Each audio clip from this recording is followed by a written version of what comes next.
Hello everyone, today we are going to discuss about the important topics and its approx 15-year board question of surface chemistry.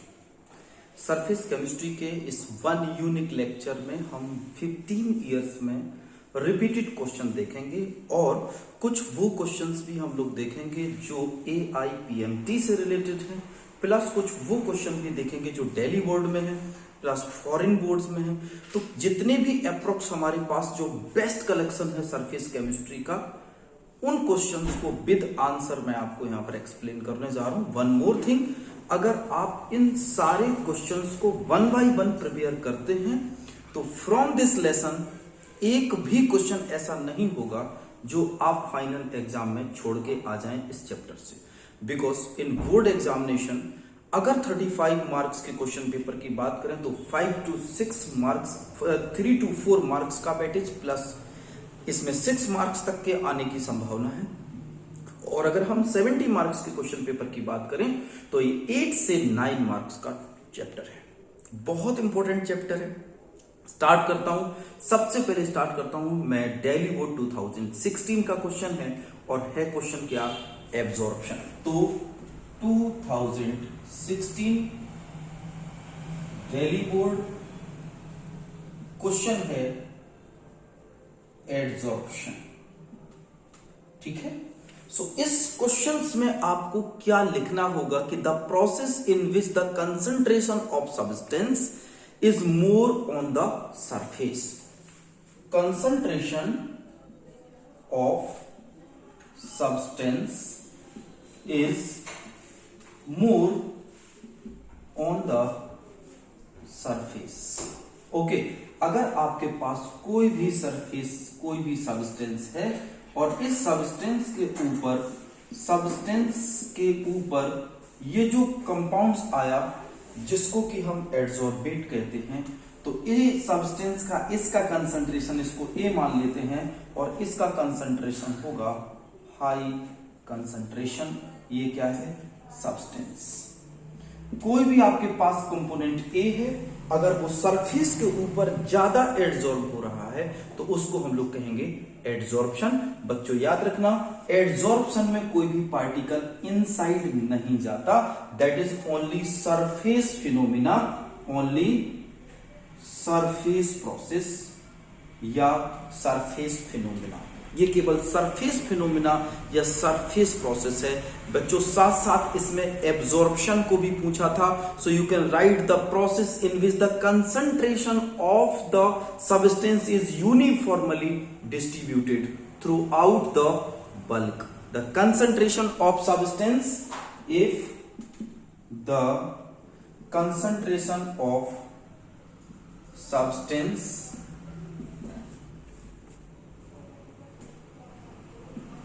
throughout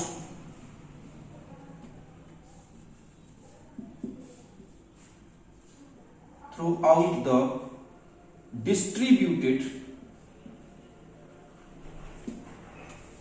in bulk, यानी ये कोई आपके पास compound है, इसके अंदर भी particle हैं और ऊपर भी है।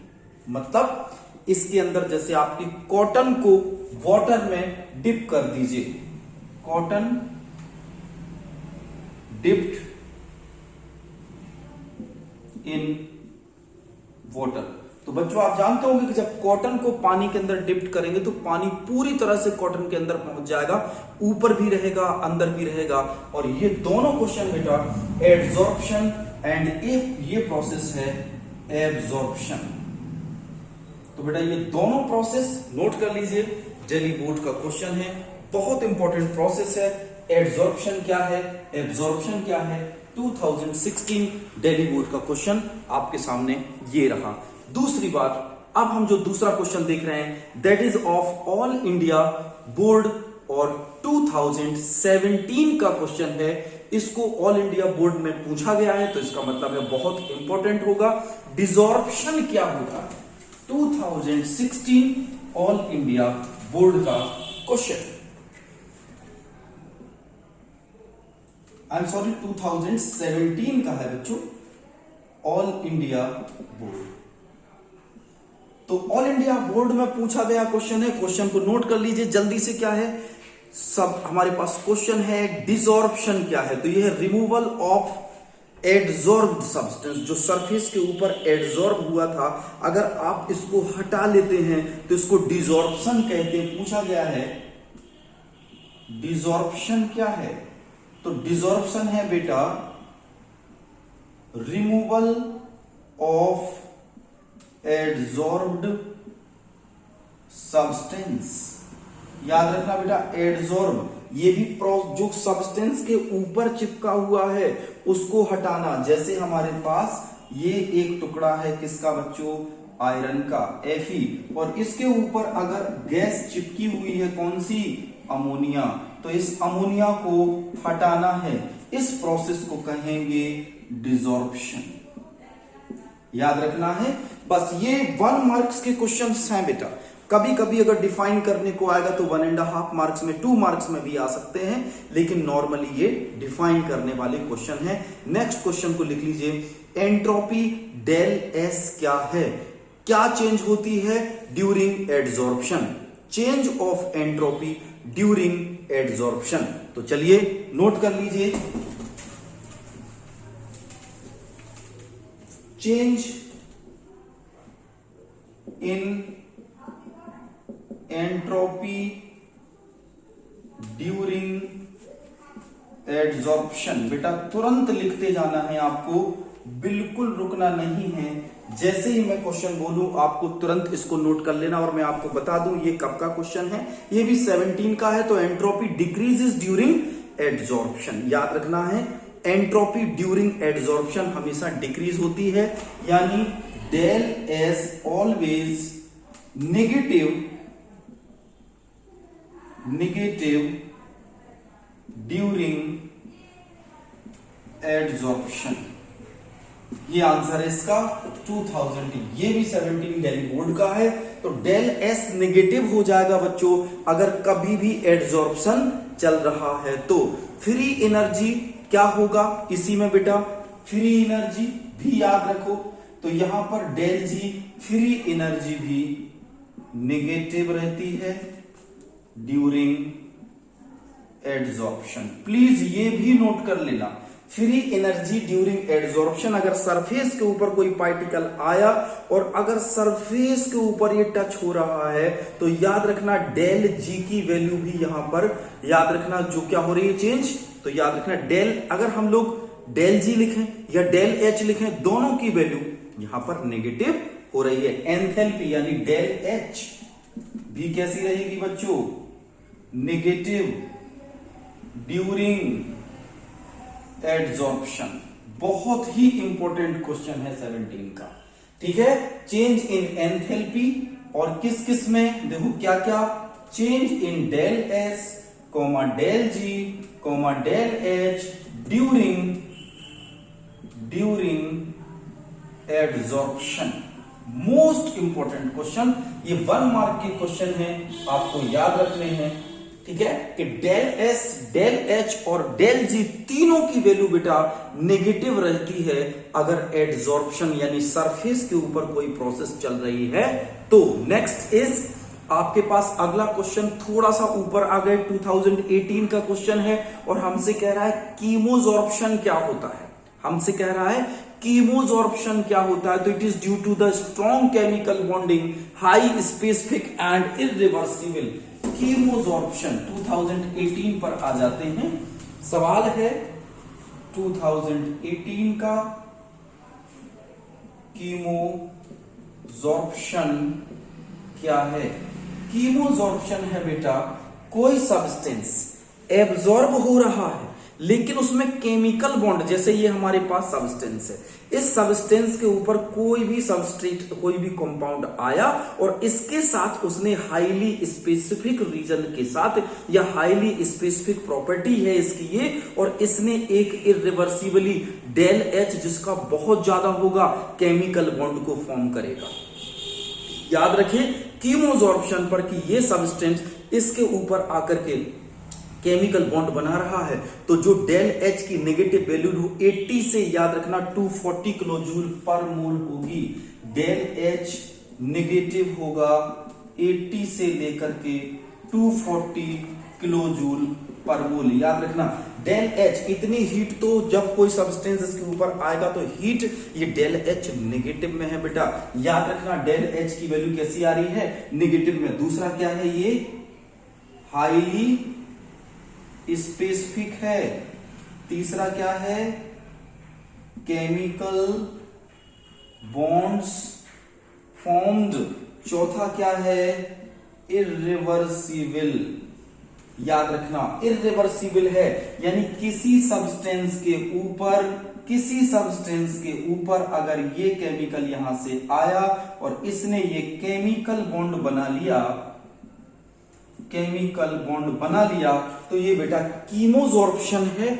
इसकी डेल एच की वैल्यू अप्रोक्स 80 से 240 किलो जूल पर मोल ये बाहर जाती है। और इंक्रीज विद इंक्रीजिंग प्रेशर, याद रखना इंक्रीज विद इंक्रीजिंग, नोट कर लीजिए प्रेशर, ठीक है। तो यहां पर ये थोड़ा सा, अगर आप थोड़ा इंक्रीज करना चाहते हो तो टेम्परेचर को भी थोड़ा इंक्रीज करना पड़ेगा। It increase with increasing temperature, it increase with increasing temperature at constant pressure. दूसरी चीज, वो भी बात सही है कि अगर आप किसी गैस को इसके ऊपर कीमोजॉर्प्शन कराना चाहते हो तो हाई प्रेशर देना पड़ेगा। तो मैं लिख दे रहा हूं at high pressure chemisorption increase. Note कर लीजिए, हाई प्रेशर पर भी कीमोजॉर्प्शन बेटा बढ़ जाता है। बहुत इंपॉर्टेंट टॉपिक था, ये बहुत जबरदस्त टॉपिक था। और इट फॉर्म यूनिमोलिकुलर लेयर्स, ये भी अगर आप हो सके तो याद रख लेना, ठीक है। It forms only unimolecular layer, एक लेयर ही केवल इसमें बनेगी। फॉर्म्स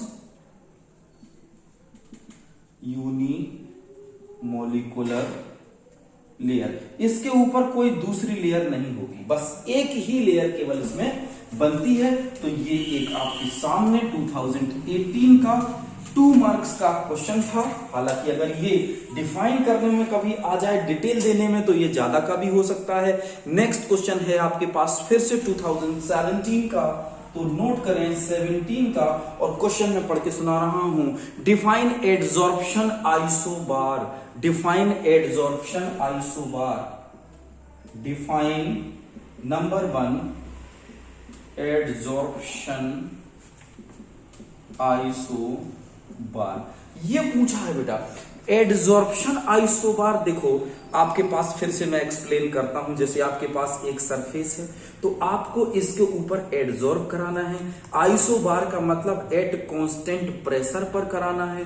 तो बेटा इसमें हम लोग क्या करेंगे, प्लॉट को ग्राफ बनाएंगे, किस किस के बीच में, extent of adsorption x/m versus temperature. तो हमने बेटा ये ग्राफ बनाया, ठीक है। यहां पर इस ग्राफ में हमने क्या लिया, x/m, ये क्या है, एडजॉर्प्शन, ठीक है, ये एडजॉर्प्शन है। यहां पर हमने क्या लिया, T, ये क्या है, टेम्परेचर है इधर की तरफ। तो अब हम क्या करेंगे बेटा, एक बात को ध्यान रखना है, अगर हमारे पास एडजॉर्प्शन आइसोथर्म देख रहे हैं तो यहां पर रखना है कांस्टेंट प्रेशर। याद रखना प्रेशर को आपको बच्चों कांस्टेंट रखना है। तो जैसे जैसे टेम्परेचर आप घटाएंगे, यानी सबसे पहले मान के चलो आपने यहां से ये टेम्परेचर कोई ले लिया 273 केल्विन, मान लो 273 केल्विन, तो देखो एडजॉर्प्शन यहां पर कम है। आप क्या करेंगे, इसको 244 केल्विन पर अगर चेक करेंगे तो यहां पर मिलेगा 244 केल्विन। आप देखिए टेम्परेचर को आपने डिक्रीज किया 195 केल्विन पर, ये और ऊपर जाएगा 195 केल्विन पर, ये और ऊपर जाएगा। यानी बेटा अगर हम एडजॉर्प्शन आइसोबार की बात करें तो एक चीज निकल के सामने आ रही है कि at constant pressure the rate of adsorption inversely proportional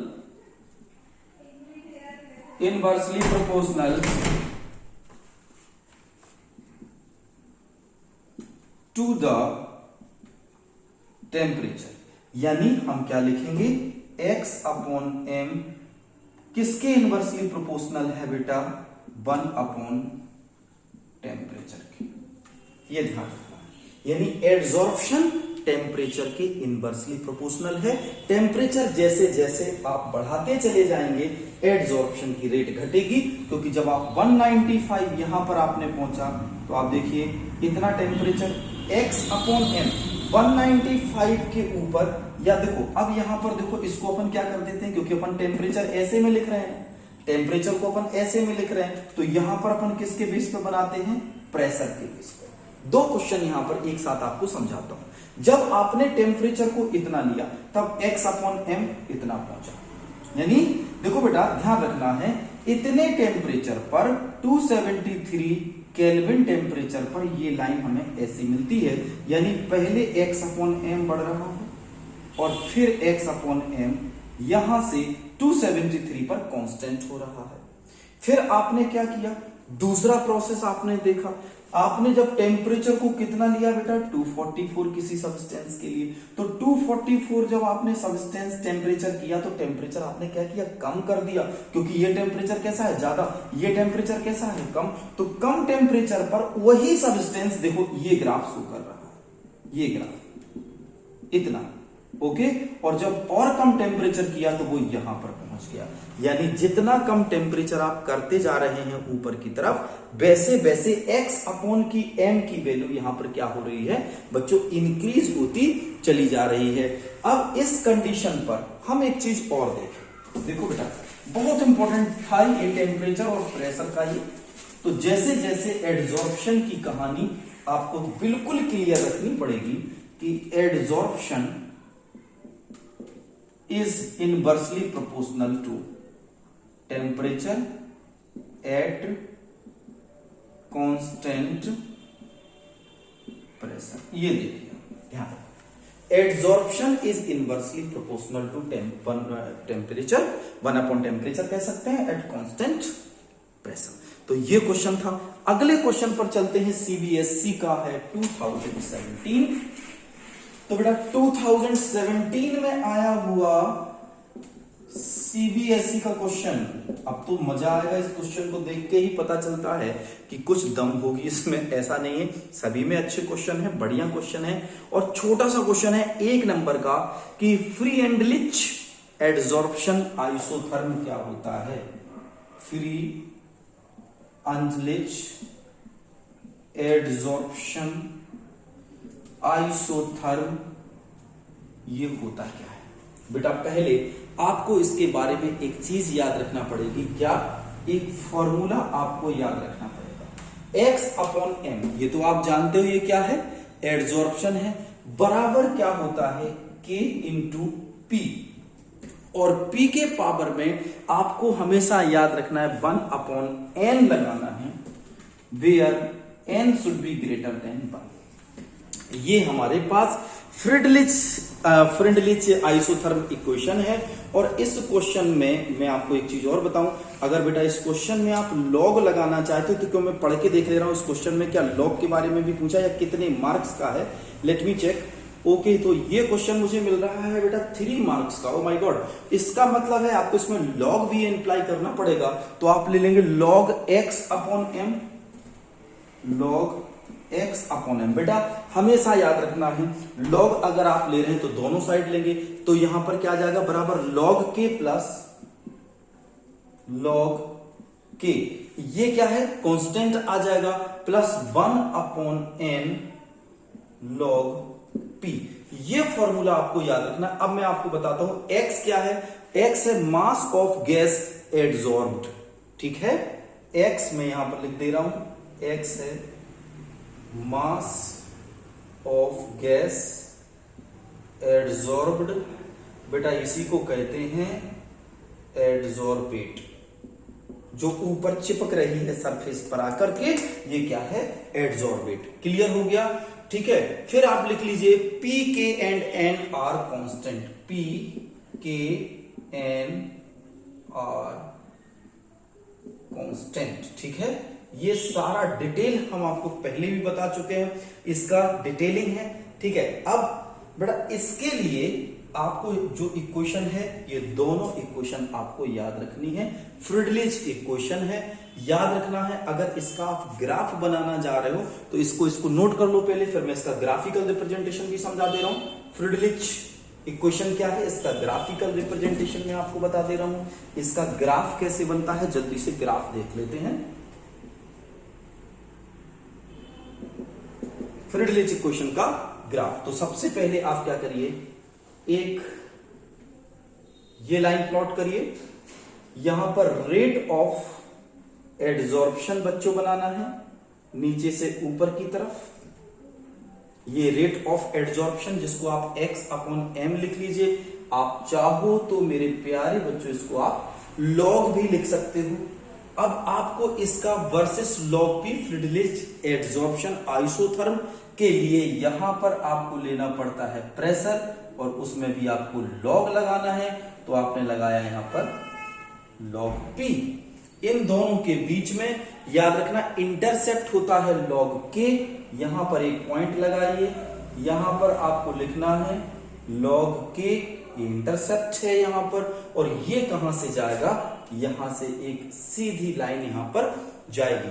तो बेटा यहां पर एक हम लोग को क्या देखना है, एक स्लोप देखना होता है। वो स्लोप क्या देखना है, जैसे आपका ये यहां से कोई भी कंपाउंड बढ़ा तो ये ऐसे आएगा यहां से होते हुए, ये इसका ग्राफ बनता है। तो इसको यहां से लेकर के इसके बीच में ये वाला जो एंगल है वो लेना पड़ता है थीटा। ये हाइट आती है इसकी बी। स्लोप क्या होता है, टेन थीटा बी अपॉन ए।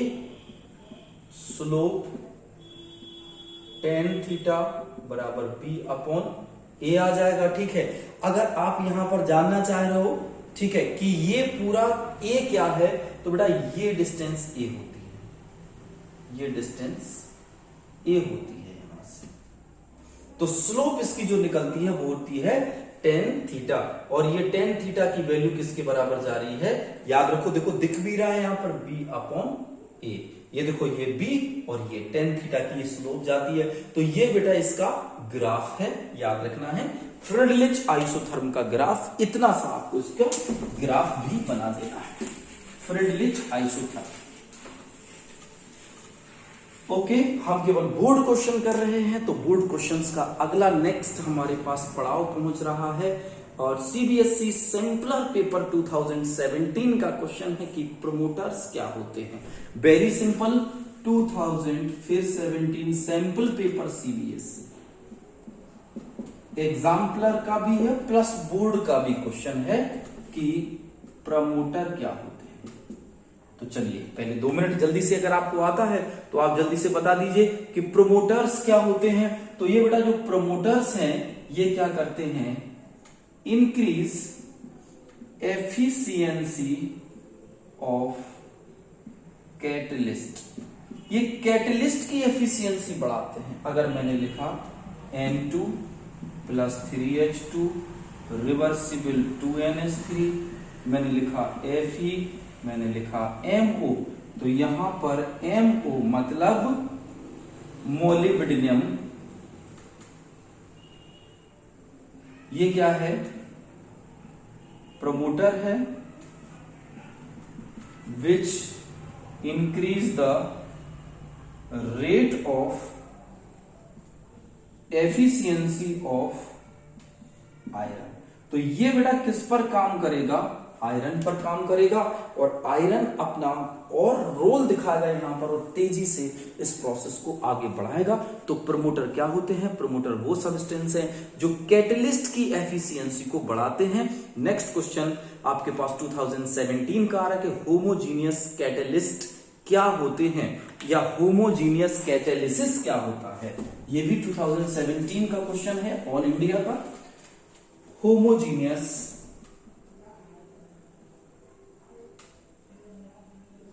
कैटालिसिस, बेटा होमोजीनियस कैटालिसिस होता है when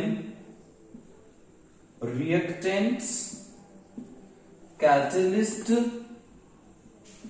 and product all are in same physical state। मतलब A प्लस B, इसके ऊपर X और ये बनाया AB। तो बेटा ये और ये इन सब का क्या होना चाहिए, इनका होना चाहिए बच्चों सेम फिजिकल स्टेट। अगर इन सब का सेम फिजिकल स्टेट, जैसे SO2 प्लस O2 NO की प्रेजेंस में, SO2 प्लस O2 NO की प्रेजेंस में 2SO3, यानी ये क्या करेगा 2SO2 प्लस O2 गिव्स क्या बनाएगा 2SO3। तो ऐसे केस में बेटा आपको देख रहे हैं कि सभी गैस फॉर्म में है, गैसियस फॉर्म में, ये भी गैस, ये भी गैस, ये भी गैस और ये भी गैस, ये सभी गैसियस फॉर्म में है और इस वजह से इसको कहेंगे होमोजीनियस कैटालिसिस। याद रखना है ये क्या है अपने पास, होमोजीनियस कैटालिसिस। चलिए साहब नेक्स्ट क्वेश्चन की बात करें। मजेदार क्वेश्चनों की श्रृंखला को आगे बढ़ाते हुए हम लोग पहुंच गए हैं, कहां पहुंच गए हैं ये देखो। हमारे पास नेक्स्ट क्वेश्चन हेट्रोजीनियस कैटालिसिस। वाह वाह वाह, अभी होमोजीनियस पढ़ा, अब हेट्रोजीनियस आ गया। ये CBSE 2018 का क्वेश्चन है, नोट कर लीजिए क्वेश्चन में क्या पूछा है आपसे बच्चों। देखिए what are heterogeneous catalysis. Heterogeneous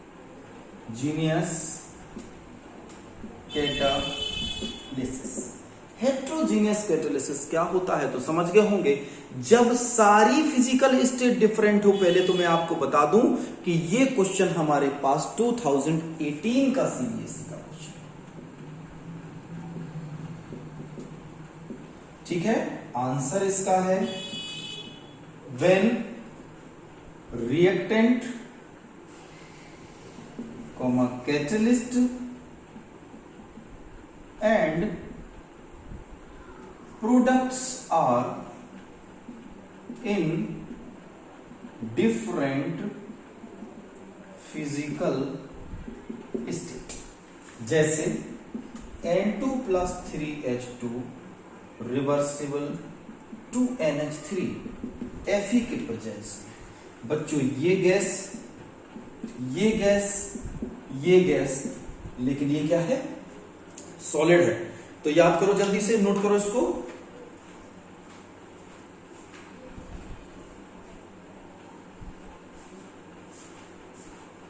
okay done हो गया बच्चों। चलो तो नेक्स्ट क्वेश्चन पर चलें क्या।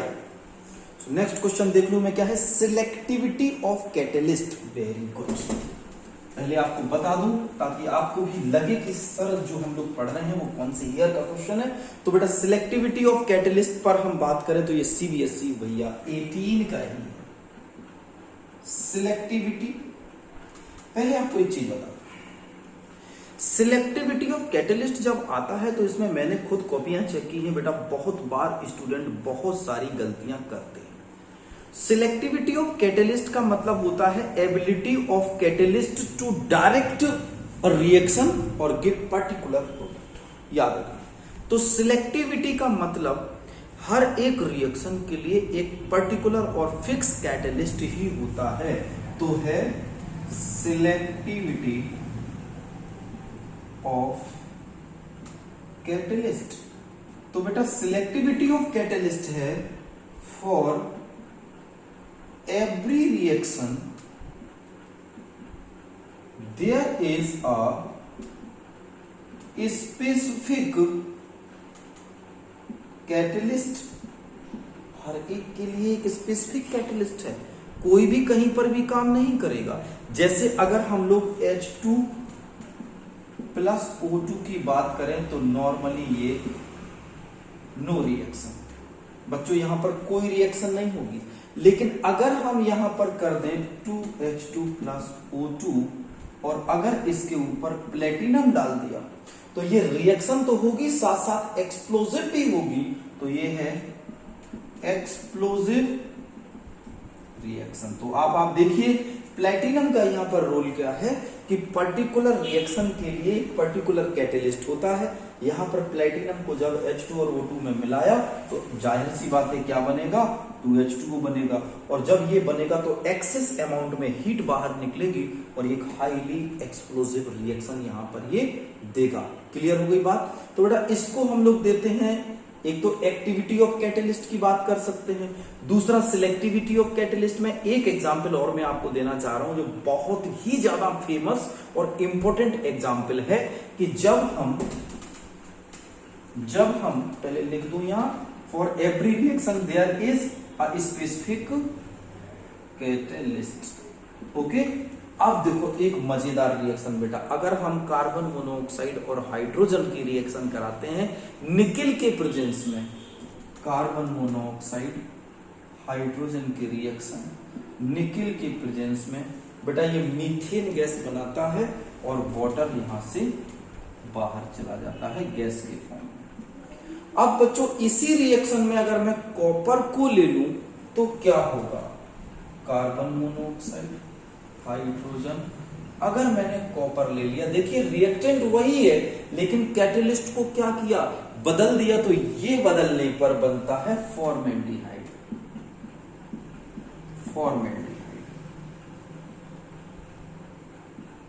ओके, सो ये दो रिएक्शन आप देख सकते हैं कि एक बार उसी रिएक्शन में निकेल लिया, एक बार उसी रिएक्शन में कॉपर लिया, एक बार मीथेन बन रहा है तो एक बार फॉर्मेल्डिहाइड, कैटेलिस्ट बदल दो प्रोडक्ट बदल जाएगा। तो changing the catalyst product will also may change, और यहां में नहीं 100% यहां पर चेंज हो जाएगा। सो इन बातों को बेटा बहुत बहुत इंपॉर्टेंट याद रखना है। अगला आता है हमारे पास 19 का क्वेश्चन है ऑल इंडिया बोर्ड, और यहां पर ये कह रहा है कि बताइए, बहुत इंपॉर्टेंट क्वेश्चन है कि एंजाइम कैटलिस्ट क्या होते हैं। एंजाइम कैटलिस्ट कौन से बोर्ड का है? अरे ये बेटा वेरी सॉरी 16 का 2016 का क्वेश्चन है।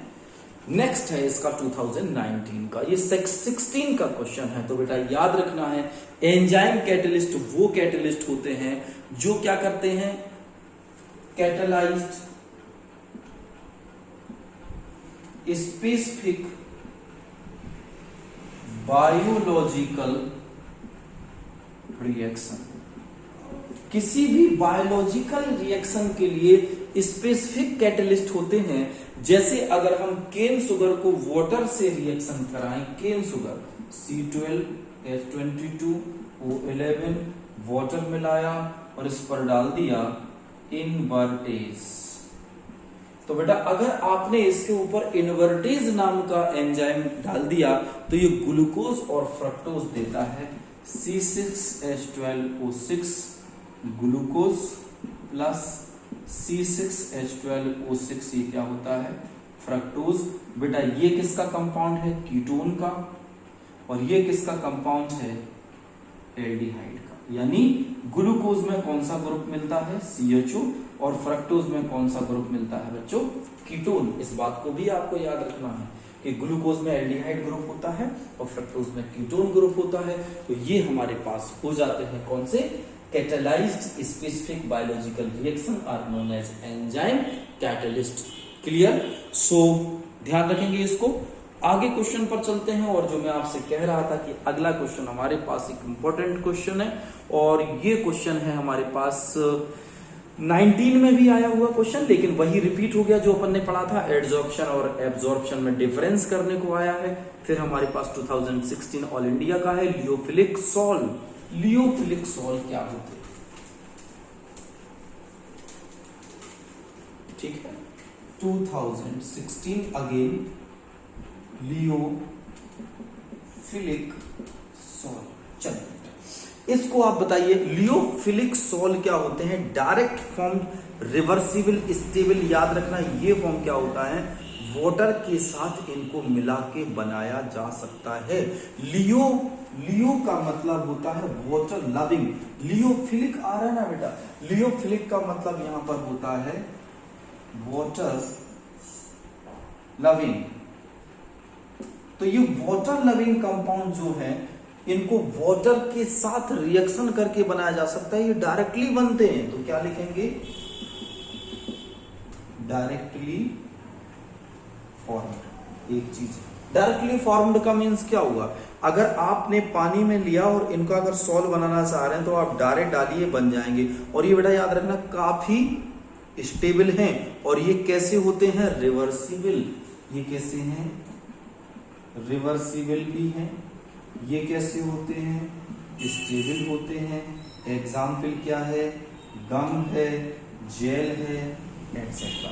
जेल हुए, गम हुए, रबर हुए, ठीक है। सुटेबल डिस्पोजल मीडियम में आप इनको बनाएंगे तो रबर एटसेट्रा ये बनते हैं। तो लियोफिलिक वाटर लविंग कंपाउंड है, ठीक है। तो ये लियोफिलिक भी आपको याद रखना है। लियोफिलिक सॉल्ट क्या होते हैं, वो सॉल्ट जो वाटर में डिसॉल्व करके बनाए जा सकते हैं, ठीक है। अगला है लियोफोबिक सॉल्ट। मालूम था लियोफिलिक आया तो लियोफोबिक जरूर आएगा।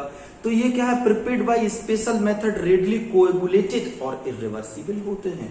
तो ये क्या होते हैं, लियोफोबिक सॉल्ट। तो बेटा ये याद रखना वाटर हेटिंग है, ये वाटर के साथ मिक्स आप इनको नहीं कर सकते। और prepared by special method, point number 1, can prepared by special method. एक पॉइंट मतलब आराम से इनको नहीं बनाया जा सकता, इनकी कुछ पर्टिकुलर मेथड्स हैं, उनसे ही आप यूज करके इनको बना सकते हैं, अदरवाइज इनको नहीं बना सकते। और radially coagulated,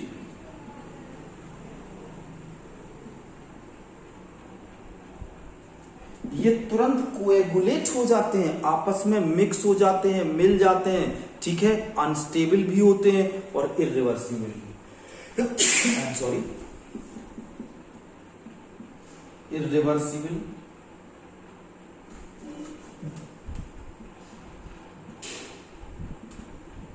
comma unstable. Irreversible भी है बच्चों, बहुत अनस्टेबल हैं, हीट करने पर तुरंत यहां पर क्या होते हैं, ब्रेक हो जाते हैं। Example gold salt, sulphur salt. Example gold salt, sulphur salt etcetera. Note कर लीजिए फटाफट। डन, रफ करें। चलो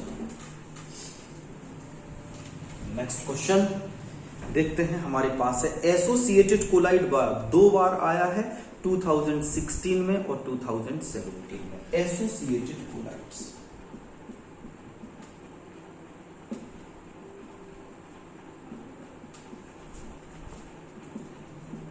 2016-17 में आने वाला ये सवाल है। एसोसिएटेड कोलाइड्स है और क्वेश्चन पूछा है कि एसोसिएटेड कोलाइड्स क्या होते हैं। तो बेटा ये बिहेव करते हैं इलेक्ट्रोलाइट की तरह। एसोसिएटेड कोलाइड्स इलेक्ट्रोलाइट की तरह याद रखना है सबसे पहले। अब बात करते हैं कि आपने एक बॉक्स लिया, उसके अंदर का आपने एसोसिएटेड कोलाइड्स को भर रखा है, तो उसमें क्या होगा, हाई कंसंट्रेशन में ये क्या करते हैं, कोलाइडल सॉल्यूशन की तरह फॉर्म करते हैं और एग्रीगेट्स मिसेल्स बनाते हैं, सोप और डिटर्जेंट्स टाइप के। तो पहला पॉइंट नोट कर लीजिए, associated colloid in low concentration they behave as electrolyte. At low concentration they behave as electrolyte। Point number 1, अगर कंसंट्रेशन कम है, थोड़ा पानी की टाइप आपने रखा है, तो इलेक्ट्रोलाइट की तरह बनाएंगे, यानी इनमें आयन बनने के चांसेस हो जाएंगे, ठीक है। और in high concentration they behave as a colloidal solution. दूसरा, eight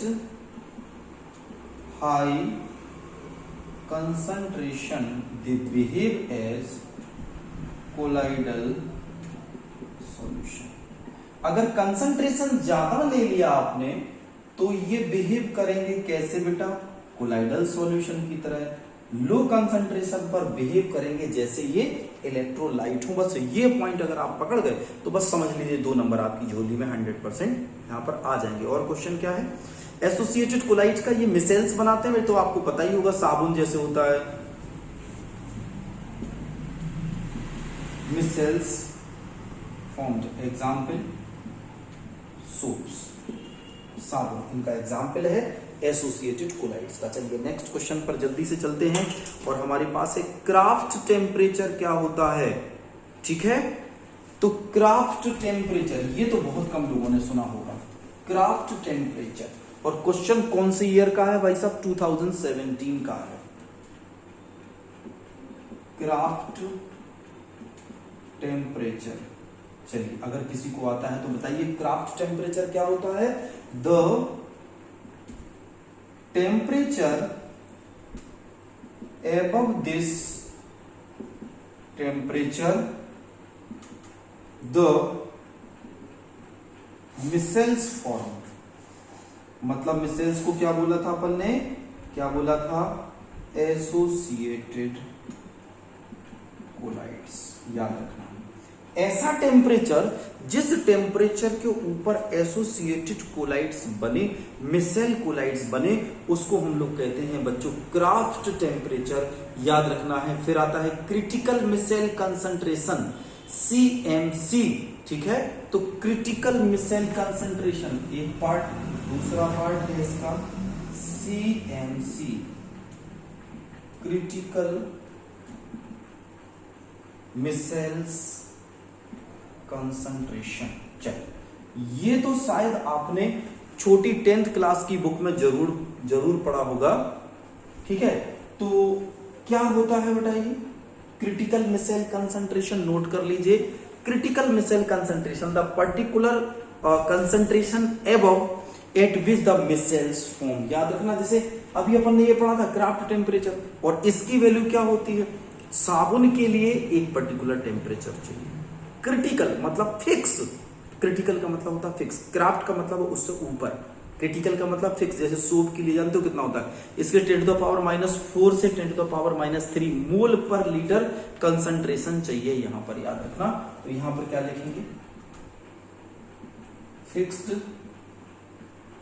concentration of substance to formed micelle. ठीक है, तो कितना कंसंट्रेशन होना चाहिए, एग्जाम्पल है 10⁻⁴ से 10⁻³ मोल पर लीटर सोप के लिए। 10⁻⁴ से 10⁻³ मोल पर litre for soap formation of micelles.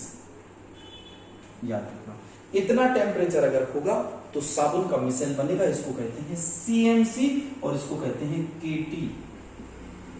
दोनों को याद रखना। Craft temperature, the temperature above this temperature the micelles form. ठीक है, तो मिसेल्स जब बने किसी टेम्परेचर, एक ऐसा टेम्परेचर जिसके ऊपर ही केवल मिसेल बने, जिस टेम्परेचर के नीचे मिसेल्स नहीं बनता। मिसेल्स क्या होते हैं यार, आप जानते हो ना, जब गंदगी को साबुन अपने साथ चिपका लेता है तो उसको मिसेल्स कहते हैं। डर्ट को, डर्ट होती ना, सोप जब डर्ट को अपने साथ चिपकाता है तो उसको मिसेल फॉर्मेशन कहते हैं। तो मिसेल आपने पढ़ा होगा, मिसेल फॉर्मेशन जिस टेम्परेचर से ऊपर होता है उसको कहते हैं क्राफ्ट टेम्परेचर, और वो कंसंट्रेशन जिसके ऊपर मिसेल फॉर्मेशन होता है वो होता है क्रिटिकल मिसेल कंसंट्रेशन। तो याद रखना, क्रिटिकल मिसेल कंसंट्रेशन वो कंसंट्रेशन जिस कंसंट्रेशन के ऊपर मिसेल्स बनता है, क्राफ्ट टेम्परेचर वो टेम्परेचर जिसके ऊपर कोई भी मिसेल्स फॉर्म होता है उसको कहते हैं हम लोग। ठीक है, तो चलिए आगे बढ़ते हैं, और हमारे पास अब नेक्स्ट क्वेश्चन हमारे पास आ रहा है। ये क्वेश्चन है हमारे पास 2017 का, टिंडल इफेक्ट। 2017 का क्वेश्चन है और इसको हम बोलेंगे टिंडल इफेक्ट।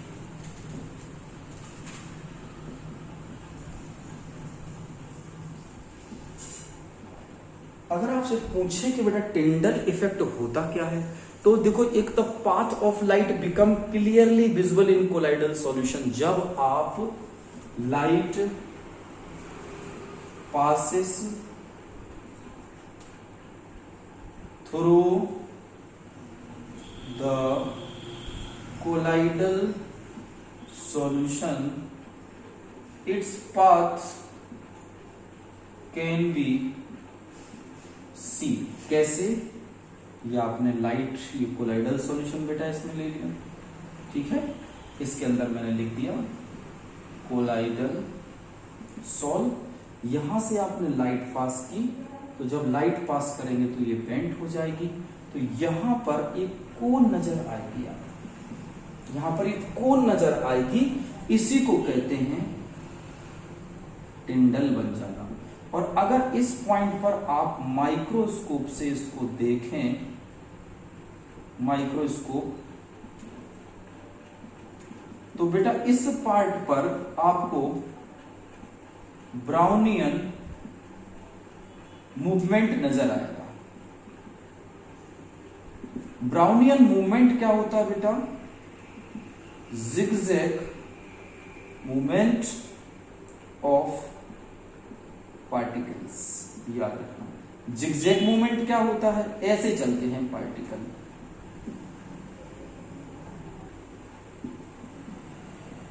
कोई पार्टिकल घूमता नहीं है इस तरह से, मतलब टर्न नहीं होता इस तरह से, उसको कहते हैं ब्राउनियन मूवमेंट, और इसको कहते हैं टिंडल इफेक्ट। जल्दी से आपका इसका एसएस ले लो या फिर इसको नोट कर लो, ठीक है बेटा। तो ये हो गया हमारे पास आज का पार्ट नंबर 1। पार्ट नंबर 2 में रिमेनिंग क्वेश्चन को कंप्लीट कर देंगे और सरफेस केमिस्ट्री आपकी पूरी तरह से मैं तैयार करा के दूंगा। थैंक यू सो मच, पूरा देखिएगा, सब्सक्राइब करिए।